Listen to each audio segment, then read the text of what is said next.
is if reincarnation exists, how is it possible to communicate with the spirit of a deceased person, question mark? Where are they at that point, question mark? And what is the relationship between that point and reincarnated life? And they put love hearts. They put love hearts. It's a very interesting and exciting question for me because as a scientist all my life I did not believe in spirituality. And I was into genes and chromosomes and cells and all that stuff. But in understanding the nature of that membrane that I talked about in the lecture, I started to recognize something which I'm going to talk about tomorrow as well, and that is our identity is not inside our body. Our identity is picked up by protein antennas on the surface of our cells. The reality is our source is from the outside, and the signals get picked up by the proteins and then control the cells on the inside. The significance for me at that moment, besides the shock of, oh my God, I'm not in here, was the simple reality that I said, oh my, it's like the body is like a television set and there's a broadcast coming in. And the relevance about that is sometimes the television breaks, you say the television's dead. And I say, yeah, but is the broadcast still there? And the answer is, indeed the broadcast is still there. That doesn't change because the body comes and goes. And I said, well, what about it? And I said, well, since we're being picked up by a specific set of proteins called antennas, self-receptors is the biological name, the relevance is, what if a future embryo comes with the exact same set of self-receptors? No two people have the same set of self-receptors. I have to tell you right now, no two people are receiving the same broadcast. And the significance is that if an embryo shows up with the same set of self-receptors, then you're back online again. Now, can you communicate with them? Not through the physical means, because they're not communicating with physicality to us. Now, if you get your recognition, as we talked about, mind is not even in the body. If you get your mind in the outside, there's an opportunity at a level to communicate. Let me just add this one, because this is an exciting story to emphasize the nature of that we're still there. There's a number of studies of people who have heart transplants. And when they receive a transplant for somebody else, they start to pick up characteristics of the person who donated the heart. Now, some people say that's cellular memory.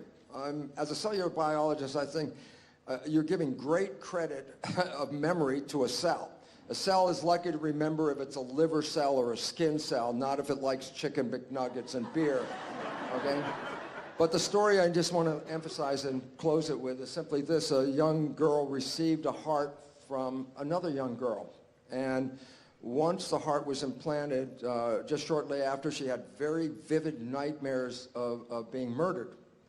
And they repeated themselves every night. And so finally, the doctor said, well, where did this heart come from?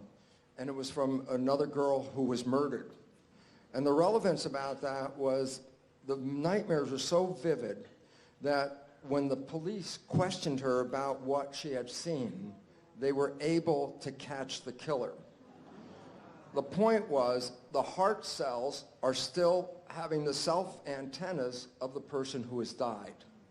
And so as long as the heart was still present, it was downloading the identity into that heart. And the relevance is, yes, the girl's dead, but she's still there. Why? Because if the heart has the receptors, it still shows that there's a source that's feeding this individual person. Between all this particular data, it is profoundly important to understand the nature of some quantum physics, energy fields, and identity, and that we are not in this body. We are being broadcast to this body. To close, my second closing now, I think. The second closing was, as a scientist, and not spiritual for 40-some years, and then in 1 minute after understanding the nature of the membrane, it's like 2 + 2 is 4. I'm not in here. It was oh my God, I'm not here. And that concept of being outside, then being immortal, was interesting. But then I wanted to add this part because I thought this was the exciting part about my connection with my spirit and my body. I asked myself as a scientist, I said, well, why have a body and a spirit? Why not just be spirit? Well, at that moment, 50 trillion cells welled up. An answer came right up through those cells. And that's when I recognized I had Jewish cells. I asked a question, and the cells answered with a question.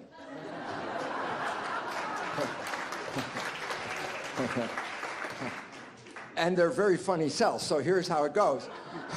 I said, why have a spirit and a body? Why not just be a spirit? And the cells welled up and said, Bruce, if you're just a spirit, what does chocolate taste like? And if you get the answer for that is this. This is a virtual reality suit. You jump into the suit, you drive it around, the experiences of this suit are sent back to source. That's where we start to recognize your brain activity is not contained in your head. You can use magnetoencephalograph probes outside of your head, and you can read your brain activity. So you're broadcasting back to the field. And that's why we can see a sunset. We can taste that chocolate. We can smell that rose. And then all of a sudden it says, oh my God, we came here to experience life and to create. And then all of a sudden I said, oh, the whole story might be the biggest cosmic joke in the world, and that is this. We have been told that when we die, if we did a good job on planet Earth, we can go to heaven. I would like to suggest something.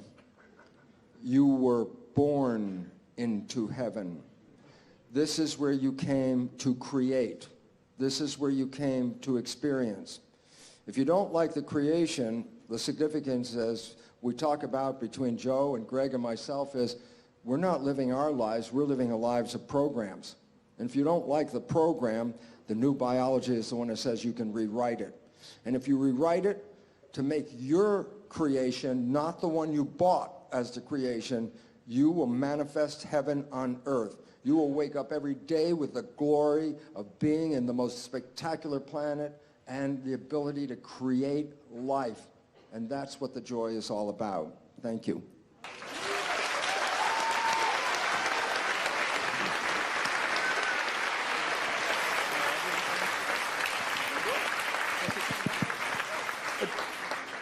Thank you, Bruce. Amigo. Not much I can add to that, but one piece that takes it well beyond the realm of theory. Scientists now are very, very certain that our memories, let's make it personal, it's about you and me. I apologize, my back has been to this side of the room, and I don't know if these pants make my butt look big when I'm in this chair to this side of the room or what. So what scientists now know is the memories are not in the cells. And this is a very different way. This goes right to the heart of reincarnation. It's a very different way of thinking about things. But let me just give you an example. How many of you in here are musicians or artists? Any musicians in here? Or have learned a foreign language? Anybody here learn a foreign language? Okay, that's a good example.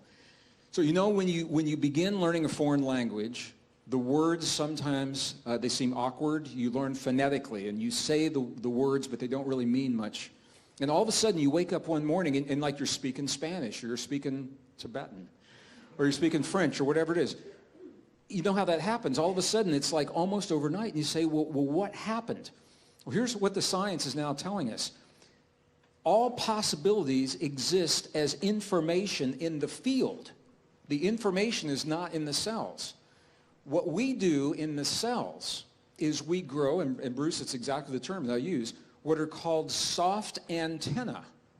So the way that the neurons wire and fire create the antenna that tune to the place in the field where that information lives, where that foreign language lives. I'm a guitar player, and when I'm trying to learn to play a song for one of my favorite, Michael Hedges was a brilliant guitarist before he passed a few years ago. and to try to learn to play like Michael Hedges for me. I'd go through the motions, and one morning I woke up, and man, it was like I was thinking like Michael Hedges, and I knew what the tuning was. And you say, well, what happens in the space between when it's awkward and between when you've got it? And that is the answer to what this question is all about.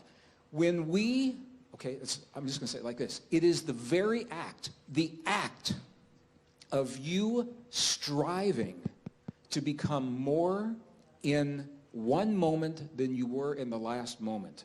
It's the act of you reaching deep within yourself to grasp a new way of thinking. So a new language, or a new song on a guitar, a piano, or a new book to write, or a new title, or new poetry, or new sculpture, new art, whatever it is, that act is the impetus for the neurons to wire together to create the antenna that reach into the field where that information lives that you are asking to have access to. But the thing is, it doesn't happen spontaneously. It takes about 72 hours, is what the studies are showing. About 3 days. And if you're with me tomorrow, I'm going to show you a little video clip of this. It takes about 3 days for the neurons they're very social cells. They love to hook up.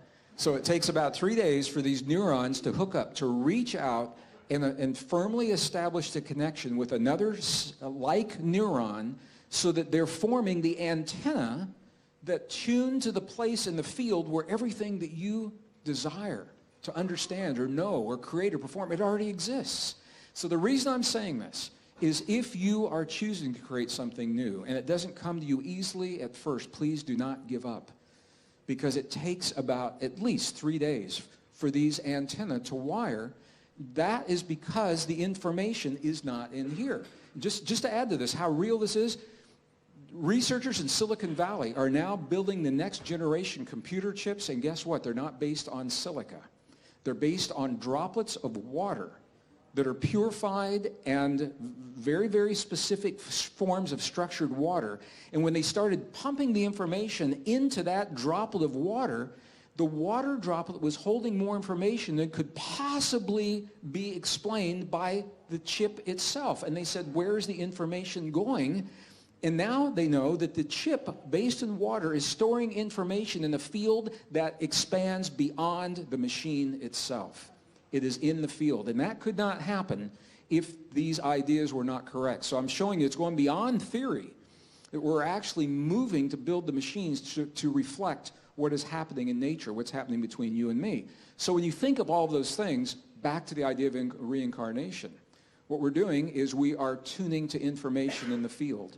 And we're using our neurons to do that. And that, I think, is, and this is what all of our work is all about, the emotions that we have, the heightened emotions that Joe talks about and I'm talking about, those emotions are what trigger the neurons to combine, to wire in a way so that we can communicate with that field in a meaningful way. So it's a new, very different way of thinking for some people, but this is where the science is going, and I think it speaks directly to the question of reincarnation. Yeah, thank you.